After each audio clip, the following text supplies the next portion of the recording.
What's up, guys? Today is episode 4 of Road to Glory, and today's episode is about the mental challenges that come along with being in prep, competing at the highest level at the Olympia. We are about 2.5 weeks out right now, and this episode's actually pretty fitting because I'm mentally struggling, physically struggling. You know, it's part of the game.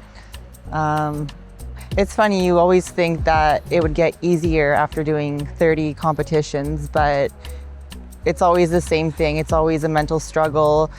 As humans, we're not built for this. We are built to survive. So it's literally starving your body. It's your brain battling your body constantly.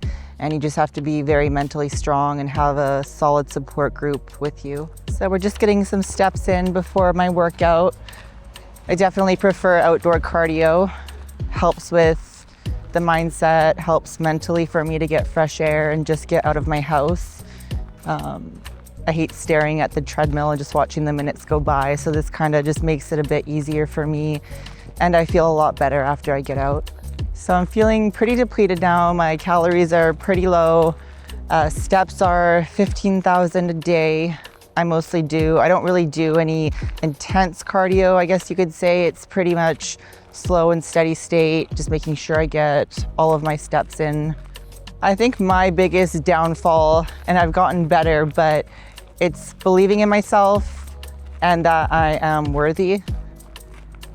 So my confidence has definitely grown, but you know, there's always a new mental battle that comes along the way with this sport. For example, when I won the Arnold, I got a lot of backlash about that. So you have constantly battling yourself. Am I good enough? Am I good enough? You finally win. And then you have all of these people basically confirming what you're thinking deep down.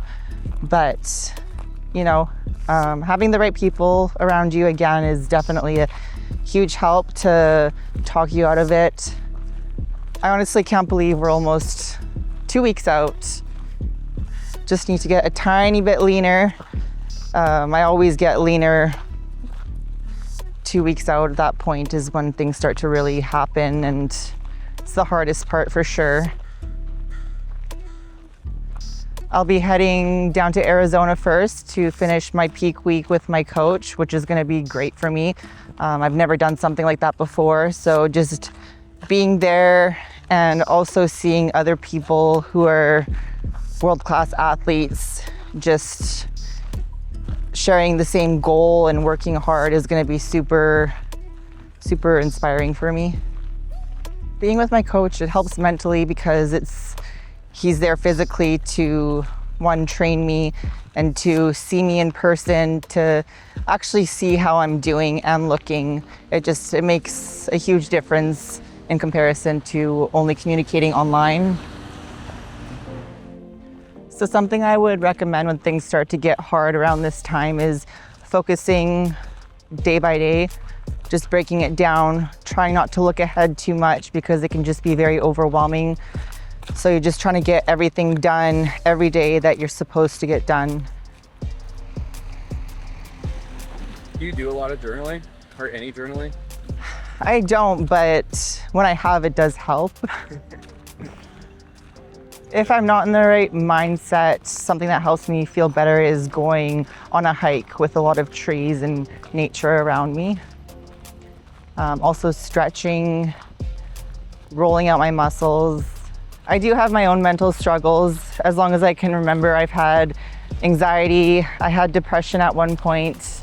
Bodybuilding really helped me through that, and I think that is something a lot of bodybuilders have in common, is the mental aspect, and bodybuilding being the reason they were able to overcome whatever mental challenges it was, whether it's anxiety, whether it's addiction, whether it's depression. Bodybuilding has just helped so much.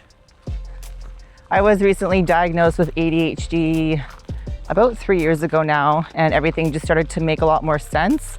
So it's kind of cool to have a better understanding why my brain is working the way it does. It's also just very frustrating because, you know, you can't control it. And I do find the more depleted and the more dieted I am, things get a lot worse. Anxiety gets worse, ADD, and then on top of that, you have to remember to get everything done. You know, take care of your son, prep all your travel stuff, be organized, make sure the laundry's done. And it just kind of never, feels like it's never ending. For me on show day, I feel like my body handles the nerves. It kind of just blocks everything out and I kind of go numb, which sometimes it's helpful, but at the same time, you do want to feel and live in the moment, especially at the Olympia stage. So I do find like when you make an effort to go talk to other girls and actually enjoy your time being backstage, it helps recenter you and helps you live in the present moment. But again, focusing on the future or the past never really does anything. So I'm gonna try to be as present this Olympia and just make it a great experience.